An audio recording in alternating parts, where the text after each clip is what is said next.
Hello and welcome to Blockchain Game Reviews. My name is Claudio and this is CryptoSchain, the channel that does cryptocurrency news, reviews, demos and interviews and even blockchain game reviews. So if you're new here, make sure to hit the subscribe button, enable notifications to be made aware of when I'm going to upload a video next time, and hit the like if you enjoyed this video. And today we're going to be talking about a game powered by Enjin called War of Crypto. Of course, it is a blockchain game. It's not 100% decentralized. We'll explain why. But if you don't know what blockchain gaming is, check out the video at the very end of this video. Just scroll to the very end and click on blockchain games explained. What are blockchain games? And you'll be able to understand. It's a very short video, only 4 minutes, so it's not going to take too long, but you'll get a better idea of what it's all about. Also check out the Enjin review. If you don't know what Enjin are, I've also done a review on that, so again, that's also going to be at the end of this video. And let's not waste any time and get right into this game review. So War of Crypto, what is it all about? So War of Crypto is a player versus player PvP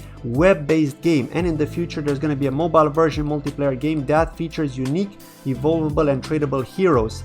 Now, when they say that it's web-based, we know that it's not decentralized, right? For it to be decentralized, if you check my What Are Blockchain Games video, you'll understand why.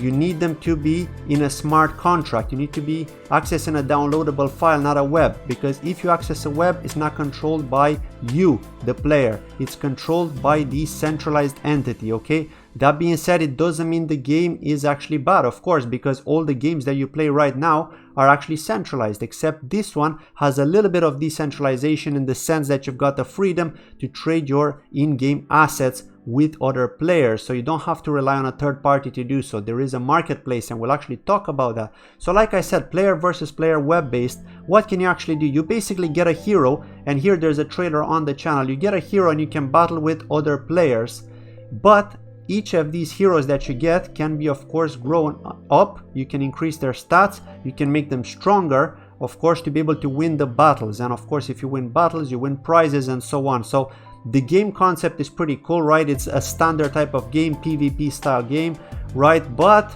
the good thing about it is that you can tokenize the assets. This is the great thing about it, and they are tradable, of course. Now, if you check the main website, you may be wondering, well, why is there no update since March 2019? Well, actually, if you go to their Telegram page, on their Telegram channel, they do actually have a pinned comment which says that the last update was recent, okay? They're also working on the mobile version, as they're mentioning here. So yes, do check that out if you're interested to find out what is going on with the update. But it is pretty cool. Okay, heroes are stored on the blockchain, so you gain true ownership of your hero. So not only the items, but also the heroes.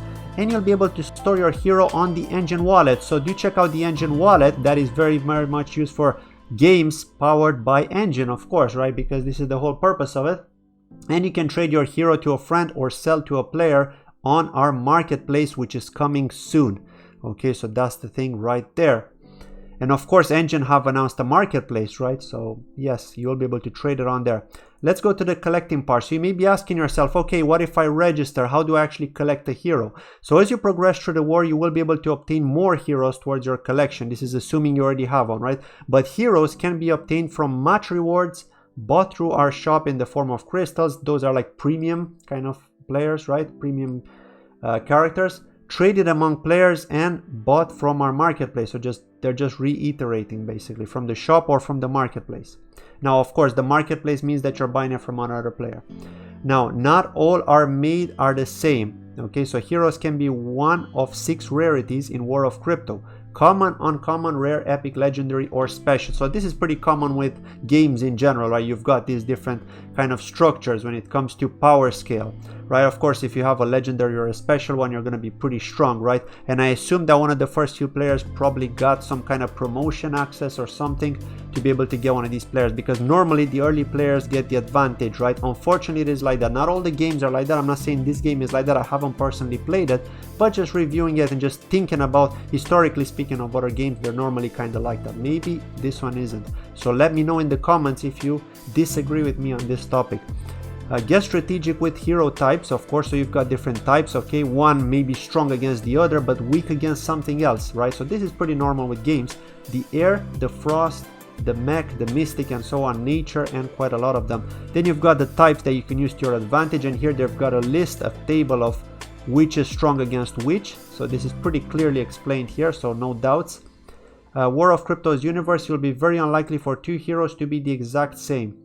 Okay, there are two game mechanisms that make two heroes different, individual values and personalities. But they're saying here very unlikely, not impossible, right? So this is the key point here. It could happen, it's just very unlikely, right?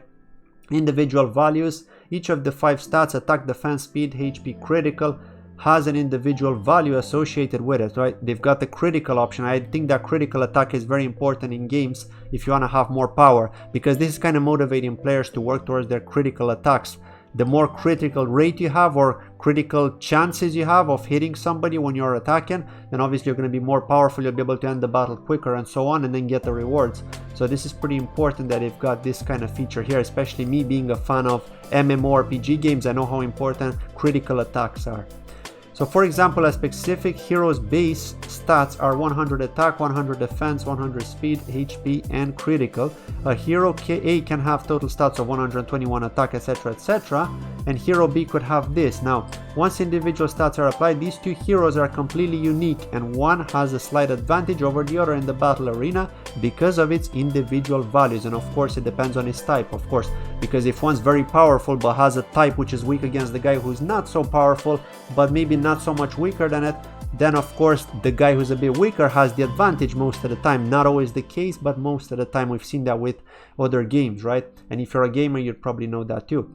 Then there's these different stats that you've got. So there's a lot of stats here, and I really like this because this means that you've got a lot of options. They're not limited, right, like other blockchain games that we've seen. Energetic, aggressive, protected, charismatic, gloomy, relaxed. And then it tells you what the increased stat is. So it increases the speed if you're energetic and decreases the defense. So there's pros and cons with each one, right? It's not like that you've got one which is exceptionally great, right? For example, this one, clever, means high attack but low critical. So maybe you don't want that, right? Maybe you want the arrogant one, which has high critical, or mysterious one, right? Because I really think that critical attacks are very important in these kind of games to win battles, and of course you need speed. So it very much depends. A lot of these games are attack over defense, and then there are some games which defense wins over attack, right? It doesn't make much sense, but there are games like that. So yes, that's that. Evolving, you can evolve your character. So they're kind of copying Pokemon in my opinion in this one, right? There's the max tier level evolution stone that you can use, and here you can evolve them. And I assume that you need to pay for this evolution stone because the developers need to make money somehow, right? So I don't think that it's free, or maybe it is, I don't know, because like I said, I haven't played it. This is just my assumption. But when the hero goes to a new tier, it evolves. They will get a great boost in their skill and are enticing new appearance. So this is how it will look basically when it looks like that. And of course the marketplace, if you want a new twist to the experience, War of Crypto's marketplace comes to the rescue. You can speed you the evolution. Well, basically I think it's a typo there. You can speed your evolution. They're trying to say, discover new facets of your favorite heroes by using your accrued currency at the in-games marketplace. So that's pretty cool. Then the battling here as well, the battling session. So this is how it looks like when you're attacking the dragon. You can see here you've got the stats up here, you've got the spectral, the HP. Like this is pretty typical, and I think you've got like 3 out of 3 battles here, 4 out of 4, and the one that wins the most obviously wins here, right? Wins the battle. So yeah, this is pretty cool. So it is turn-based, of course. This is what it says here. There's the info hub. Okay, so this is the information hub. You'll be able to see your battle squad heroes, your active heroes health and so on, level type, more information about that. But the thing is, if you're battling somebody and it's random, then you can't really place somebody who's stronger, right? Or maybe you can switch between characters. I'm not entirely sure about that. Let me know if you can do that because I'm curious. And this is really why I need to do like a blockchain game demo as well. I need to kind of play the game and go through it, and I'll be able to explain it better. But this is just like a high level review of this. And I like the graphics, to be honest. This is what I'm liking with the Enjin powered games. I'm really bullish on this, and I think I'm going to do a series of these reviews with Enjin powered games. I'm not sponsored, by the way, by Enjin in any way, shape or form. I simply like the way they work, and I've personally invested in Enjin simply because I like how they're progressing in the gaming industry, and especially with their software development toolkit. That's very, very important. Okay, it may not be free, but you do get game developers developing with it, right? So this is only starting, it's only in its infancy. You just gotta see it this way, right? Maybe in 1 year or 2, blockchain gaming is gonna explode. So that's very likely. And of course you've got the marketplace here, and this is how it looks like. There's the shop as well on the left hand side next to it. But yeah, this is basically where you can buy different heroes from other people. Okay, so yeah, players can take advantage of the in-game marketplace to buy and sell heroes from one another. Sellers list their heroes and price them as they wish. Buyer can search through the marketplace for heroes and buy those that they are looking for, right?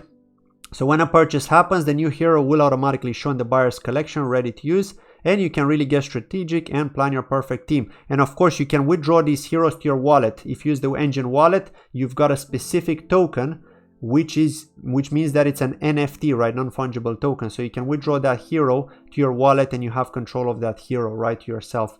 And you could possibly trade that hero from your Enjin wallet to another user, right? This is my assumption. I'm not 100% on this, but it seems like you could do that, right? So yeah, I mean, overall, I think the game looks cool. It has potential, especially because they're going to release the mobile version pretty soon. A lot of people now play on the mobile. They don't really have the time to play on the desktop or on their laptop. So they play on the go, maybe when they're commuting to work. A lot of people play games like Candy Crush and things like that, you know, so, or Angry Birds. So we may see games like this in the near future, blockchain-based games on the mobile becoming popular, right? Especially if they're addictive. I think really addictive games can really get you there, right? So that's it from today's review. I hope you enjoyed it. Again, don't forget to hit the like and leave a comment. Let me know what you think. If I've been wrong anywhere, do argue. I do appreciate any kind of feedback, be it good or bad. Any kind of feedback is great. Thank you very much for watching. I really appreciate it, and see you in my next video. Bye bye.